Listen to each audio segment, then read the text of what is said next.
আল্লাহর রসুল যেদিন জন্ম নেন ওই দিন আম্মা জান আমেনা কোলে নিয়ে কাঁদতেছিলেন। সবাই জিজ্ঞাসা করতেছে কাঁদো কেন? পরিবারের লোকজন, শ্বশুর বাড়ির লোকজন কেন কাঁদো? আব্দুল্লাহ নেই। কেন? আব্দুল্লাহ থাকলে এতক্ষণে খেলনা চলে আসতো।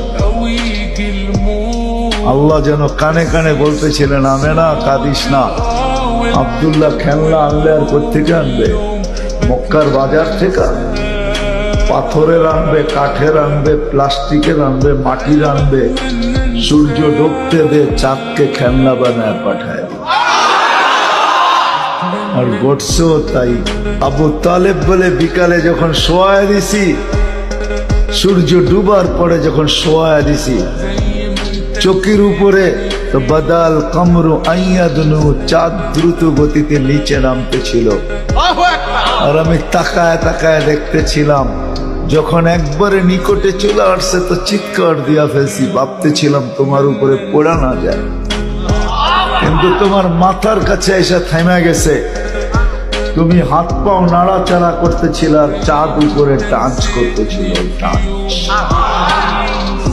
তো বলছে চাচা জানেন চাঁদ কি বলতেছিল? তা তো জানি না। বলে আন্নাল কামারা ইউগান্নিনি ওয়া ইউহাকিনি ওয়া ইয়ামনাউনি মিনাল বুকা। চাঁদ আমাকে ছন্দ শুনাইতেছিল, কান্না থেকে বিরত রাখতেছিল। আমি যেন না কাঁদি, কাঁদলে আম্মার কষ্ট হবে। আল্লাহ চাঁদকে আমার সাথে খেলার জন্য খেলনা বানায় পাঠায়।